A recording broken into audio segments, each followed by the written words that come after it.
बिस्मिल्लाहिर्रहमानिर्रहीम। अज़ीज़ तलबा, आज के लेक्चर में हमने स्टडी करना है मोशन की थर्ड इक्वेशन। मोशन की थर्ड इक्वेशन लिखी जाती है कुछ इस तरह कि 2as equal to V F square minus V I square. पिछले दो लेक्चर में हमने ये एक्सप्लेन किया था कि मोशन के अमूमन 5 पैरामीटर इस्तेमाल किए जाते हैं काइनेमेटिक्स में: displacement, initial velocity, final velocity, acceleration और साथ साथ टाइम।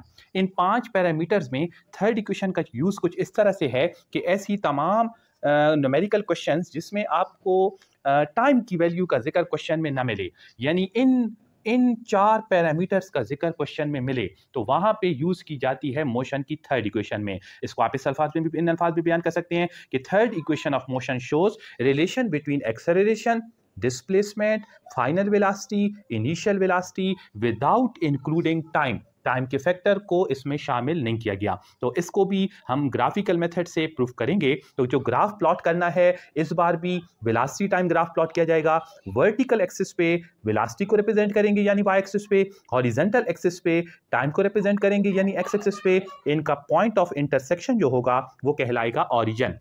ओ से उसको रिप्रेजेंट करना है।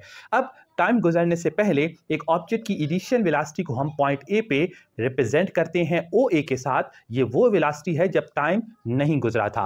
अब जैसे जैसे टाइम गुजरता जाएगा वेलोसिटी में चेंज आएगा, और हमें मालूम है कि वेलोसिटी के चेंज को एक्सेलरेशन कहते हैं। यानी वेलोसिटी चूंकि बढ़ती जा रही है, पॉजिटिव एक्सेलरेशन है, ग्राफ का जो स्लोप होगा वो अपवर्ड साइड पे जाएगा। अब पॉइंट बी पर जब ये इसकी वेलोसिटी पहुंचेगी, तो अगर हम उसको एक्स एक्सिस के साथ मिला लें, एक परपेंडिकुलर ड्रा कर लें एक्स एक्सिस पे, इस पॉइंट को नाम दे देंगे सी का। बी से लेकर सी तक जो पोर्शन है ये रिप्रेजेंट कर रहा है फाइनल वेलोसिटी को।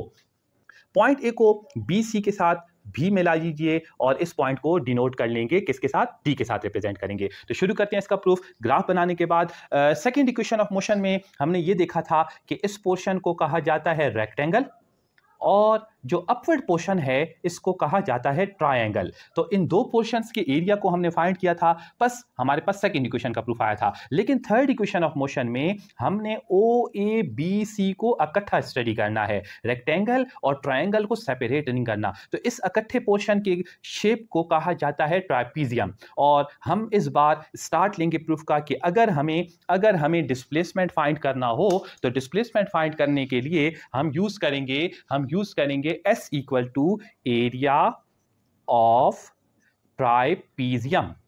ट्राइपीजियम कहां से स्टार्ट हो रहा है और कहां खत्म हो रहा है उसको आप ग्राफ में देख लीजिए। ओ ए बी सी, डी को बीच में शामिल ना करिए, लिहाजा ओ ए बी सी। अगर हमने इस पूरे ट्राइपीजियम का एरिया फाइंड कर लिया तो इससे हमारे पास डिस्प्लेसमेंट फाइंड हो जाएगा। अब इसके बाद हर स्टूडेंट को यह मालूम हो कि ट्राइपीजियम के एरिया का क्या फार्मूला है। ट्राइपीजियम के एरिया के लिए हम फार्मूला यूज करते हैं सम ऑफ पैरेलल साइड्स। इसको मल्टीप्लाई कीजिए बेस से, मल्टीप्लाई बाय बेस, और डिवाइड करेंगे 2 पे। ये है एरिया ऑफ ट्राइपीजियम का formula, sum of parallel sides multiply by base divided by 2। अब आप ग्राफ को स्टडी करें कि पैरेलल साइड्स कौन से हैं। तो एक ओ है, ओ ए का पैरेलल साइड है बी सी।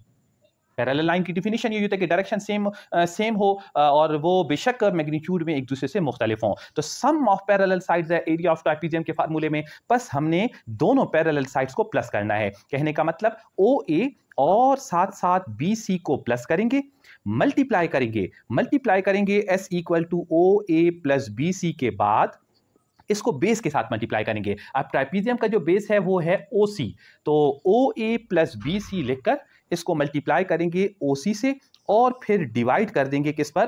2 पर। अब इसके बाद आपने ये देखना होगा कि ग्राफ में किस पॉइंट को हमने किस तरह रिप्रेजेंट किया है। तो आप ग्राफ को स्टडी करें, सबसे पहले हमें जो वैल्यू चाहिए वो ओ ए की वैल्यू चाहिए। ग्राफ में ओ ए रिप्रेजेंट हो रहा है वी आई से, ओ ए को रिप्लेस कर दें वी आई से।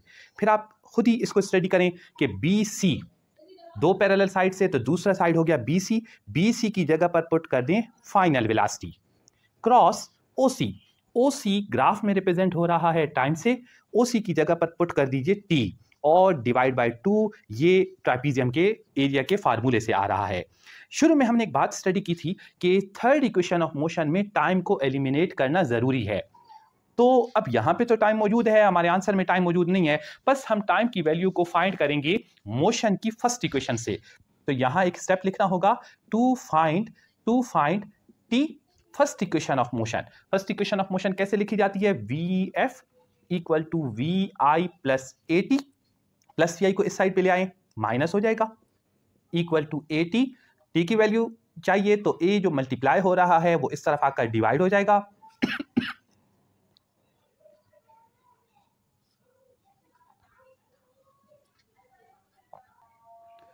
तो टी को हमने फाइंड कर लिया कि V F minus V I divide by A equal to T.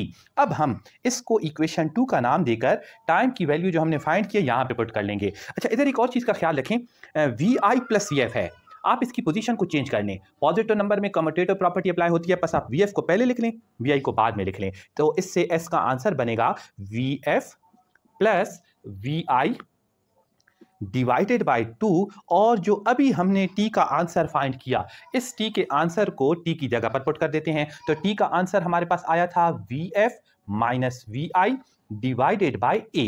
Time की जगह पर टाइम की वैल्यू को पुट कर लिया। अब आप ऊपर a plus B into A minus B formula use करें। हम जानते हैं कि a plus B into A minus B equal होता है A square minus B square के। तो अगर हम इधर अप्लाई करते हैं तो वो फार्मूला यूज होगा कुछ इस तरह कि ए की जगह वी एफ स्क्वायर बन जाएगा, बी की जगह वी आई स्क्वायर बन जाएगा, और फार्मूले में माइनस आ रहा है तो V F square minus V I square, और 2 और ए आपस में मल्टीप्लाई हो जाएंगे तो ये आंसर आएगा 2a। डिवाइड वाले 2a को दूसरे साइड पे ले आए तो ये मल्टीप्लाई हो जाएगा, बस रिजल्ट निकलेगा 2as equal to V F square minus V I square. Required third equation का प्रूफ कुछ ही स्टेप्स के अंदर हासिल हो गया। उम्मीद है आपको ये लेक्चर पसंद आया होगा। मजीद इसी तरह की कोर्स से रिलेटेड वीडियोस को देखने के लिए हमारे चैनल को सब्सक्राइब कीजिए और हमारी वीडियोस को मुसलसल देखते रहिए। हम इस चैनल के अंदर कोशिश करेंगे कि 9th 10th first year second year O level और ए लेवल के तमाम कोर्सेज को आपके सामने शेयर करें। चैनल को सब्सक्राइब जरूर कीजिए और अपने दोस्तों की भी बताइए कि इस चैनल को सब्सक्राइब करें। शुक्रिया।